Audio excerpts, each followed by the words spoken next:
네, 1편에 이어서 2편 계속하겠습니다. 그러니까 계속해서 말씀드려보게 되면 일본이 이런 이제 화폐 개혁을 했는데 이 시부자와 H가 뭐 조선 사람이다 뭐 이런 게 중요한 게 아니고 이 사람이 순식간에 500개 내지 한 700개 가려운 지금 일본의 뭐 어마무시한 대기업 미쓰비시나 뭐 일본은행 제국은행이나 뭐 이런 게 지금 미국도 연준이 사실은 사기업체지나요? 사기업체지 미국 국가은행이 아니잖아요. 미국이 국가가 갖고 있는 은행이 아니잖아요. 그런 것처럼 일본 은행도 일본 국가가 갖고 있는 게 아니고 이것도 회사라는 거예요. 이게 얼마 전에 이제 아베 총리 있을 때 그 일본 은행장이 아니 일본 은행이 어떻게 일본 국가 거냐 독립적으로 존재하는 거지라고 해서 이제 조금 드러났다라는 거죠. 뭐 아무튼 이렇게 아무튼 순식간에 한 700개 정도 되는 일본의 어마무시한 기업을 만들었는데 그게 자기 힘으로 만든 게 아니고 다 뒤에서 대주는 사람이 있었다. 대주는 어떤 힘이 있었다라는 거죠.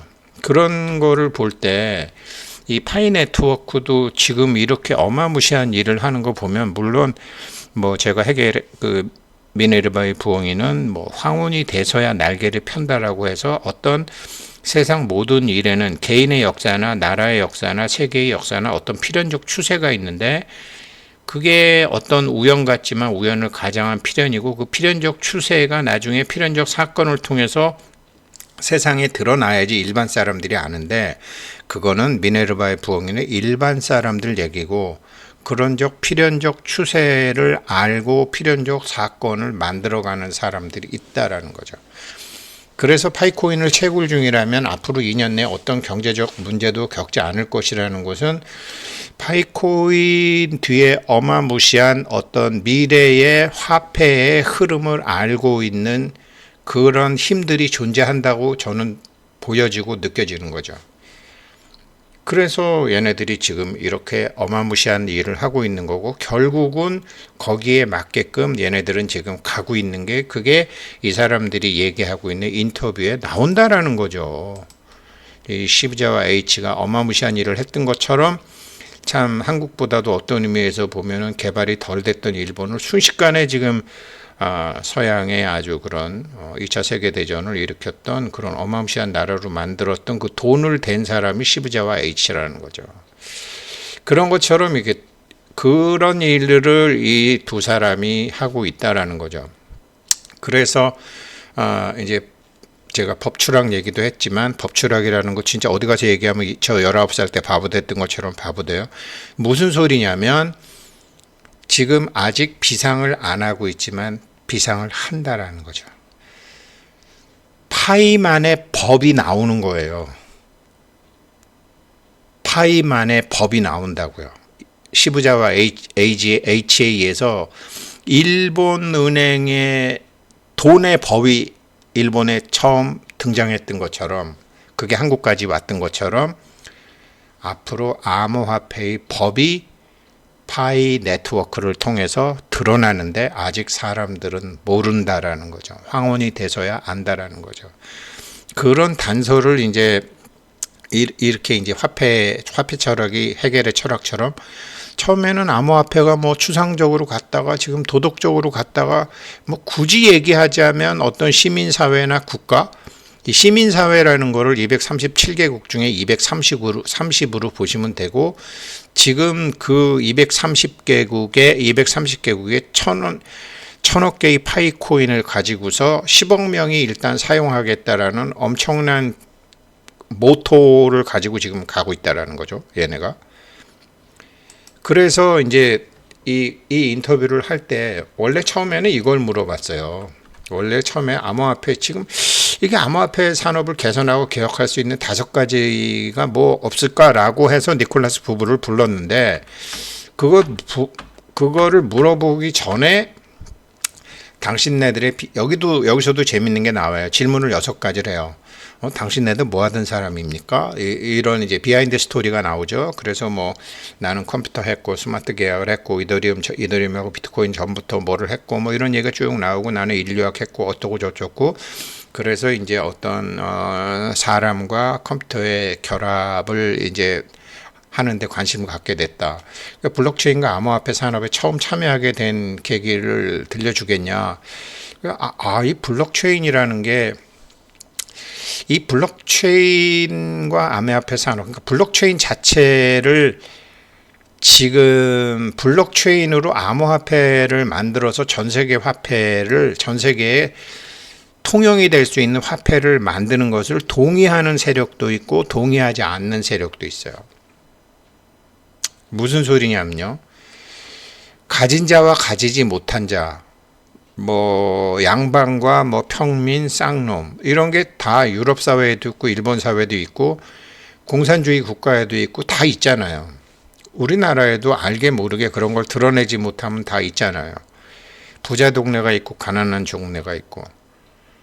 그런데 부자와 가난한 사람과 배운 사람과 못 배운 사람과 있는 사람과 없는 사람과 미국 사람과 중국 사람과 말라위 사람을 블록체인에 엮어서 화폐를 만든다고 이거를 싫어하는 사람들도 있어요. 당연히 있겠죠. 그래서 이 블록체인으로 암호화폐를 만드는 것을 좋아하는 사람도 있고 싫어하는 사람도 있어요. 세상 일은 항상 그렇지만 이제 그러면서 이제 암호화폐 산업에 참여하게 된 계기를 얘기하면서 그러나 결국은 인터넷이 된 것처럼 결국은 블록체인과 암호화폐는 결합될 수밖에 없을 것입니다라는 어마무시한 얘기를 하는 거예요. 그리고 세 번째가 어떻게 보면은 저한테는 굉장히 중요했는데 이 암호화폐 이걸 하면서 몇 년 걸리고 이미 남들은 시작한 지 한 10년 지났는데 지금 또 암호화폐가 아주 지금 죽쓰고 있을 때 이걸 한 거 아니에요? 근데 이게 다들 암호화폐가 지금 뭐 망하고 막 이럴 때인데 당신네들이 그럼에도 불구하고 초지일간 계속 그거를 밀고 나가서 오늘까지 오게 된 게 뭐가 도움을 줬습니까? 라고 할 때 여기서 우리만의 KYC 정책에 대해서 얘기를 해요. 여기서 이거는 아무도 안 하고 있는 거지만 반드시 모두가 이 방법을 쓸 수밖에 없을 것이다 라는 그런 무엇이 당신네들을 힘든 시간을 버티게 하고 그 힘든 시기를 극복하는데 뭐가 도움을 줬습니까? KYC, 파이만의 KYC, 인공지능에 의한 그런 가짜 KYC가 아닌 사람이 직접 개막노동을 해가면서 투입이 되는 이 무식한 방법인 KYC를 지금 하고 있다라는 것을 얘기해요. 그리고 이제 뭐 컴퓨터 이런 걸 오래 하셨는데 블록체인 회사가 더 강력한 경쟁 우위 확보를 위해서 해야 될 게 뭐냐 이거를 물어보고요.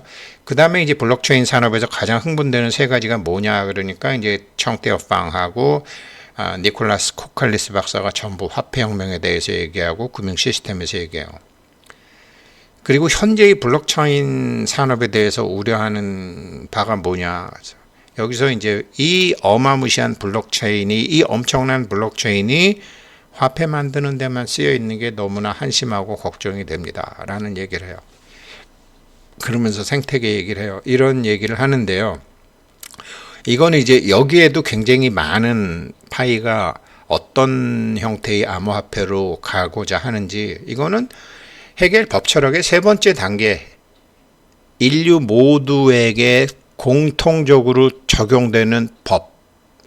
미친놈인 줄 알았고 정신병자인 줄 알았고 법을 공부하신 아버지한테 참 한심한 아들놈이다 싶은 그런 얘기를 들었던 그 법은 해겔의 법철학에서 궁극적으로 인류가 찾아야 되는 자기만의 법. 자기만의 법인데 그 법은 어떤 누구에게도 피해를 주지 않고 개별적 법이 아니라 보편적 법이라는 용어를 쓰거든요. 개별적 화폐가 아니라 보편적 화폐를 만들고 있는 거예요. 얘네들이. 그 보편이라는 것은 이게 뭐 잠비아 사람인지 감비아 사람인지 뭐 베트남 사람인지 라오스 사람인지 이런 게 중요하지 않다라는 거예요. 생태계에 기여하는 것이 확실하면. 이런 어마어마한 사상을 갖고 있어요. 그런데 이걸 사람들이 알겠어요? 배운 사람들이라고 알겠어요? 돈 가진 사람이라고 알겠어요? 힘 있는 사람이라고 알겠어요? 미네르바 부엉이가 날개를 펼 때나 알겠죠. 그러나 날개를 피기 전에 아는 사람은 반드시 존재한다라는 거죠. 그래서 이 사람들이 처음부터 물어보고 싶다라는 거를 5가지가 암호화폐 산업을 그러면 개선하고 개혁하기 위해서 하는 5가지만 좀 말씀해 주세요. 어떤 사례를 좀 들어주세요. 라고 얘기하니까 첫 번째는 이 비트코인이나 이더리움 같은 초기 암호화폐는 먼저 알았던 사람이 큰 이점을 얻었다. 그러다가 보니까 이 화폐 권력과 가치가 소수의 손에 가버렸다. 그렇지만 사토시 나카모토가 나왔던 백서가 뭐냐? P2P 아니냐? P2P가 되려면 이게 널리 분산이 되고 모든 사람이 가져야 되고 이게 분권화가 돼야 되는데 그게 안 되지 않았느냐. 그래서 여기에 대한 생각을 했다. 그래서 이제 이렇게 이게 첫 번째 문제라고 봤다. 그러면서 비트코인하고 이더리움을 사례로 들죠. 소수의 손에 통합되는 걸 봤다. 그 다음에 두 번째로 이게 지금 암호화폐가 가치 저장으로 이렇게 투자용으로는 되는데 교환 매체로는 안 된다. 교환 매체로 안 된다라는 것은 유동성이 부족하고 가격 변동성이 너무 심하다. 어떨 때는 2만 불 하다가 이게 어떨 때 6만 불 하다가 8만 불 하다가 이러면은 이게 결제 기능이 없어지 교환 매체로 안 되지 않느냐. 아마 파이코인은 이 가격을 조정하기 위해서 가격의 변동성을 줄이기 위해서 1,000억 개로 했는데 이게 1,000억 개 정도가 시장에 나와서 결제가 되면 그러니까 가격 변동성을 두려워하고 있는 거죠. 가격 변동이 심하면 우리도 베네수엘라니 모잠비크니 투르키에니 인플레이션이 너무 심하면 그 나라 돈 안 쓰게 되잖아요. 엘살바도르처럼 인플레이션이 너무 심하게 되면 화폐로서의 기능이 떨어지니까. 그래서 파이는 가격 변동이 너무 심한 걸 제일 두려워하는 것 같아요.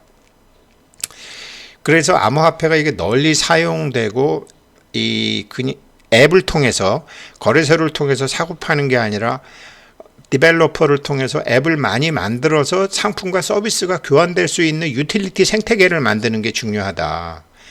그러면 암호화폐가 가치 저장을 넘어서 더 많이 사용하게 될 거다. 이게 파이 브라우저를 만들게 되고 파이 브라우저에 집중을 하게 되고 파이 브라우저 사용하는 사람들한테 파이 코인을 주려고 그러고 지금 파이 생태계를 만드는 요인이 이 두 번째 대답에 나오는 거예요. 그리고 세 번째로 지금 암호화폐 산업을 개선하기 위해서 지금 이렇게 작업 증명과 같은 복잡한 이런 채굴 프로토콜에는 엄청난 양의 전기가 들어간다. 이러한 프로토콜에 의존하면은 환경에 부담을 준다. 그래서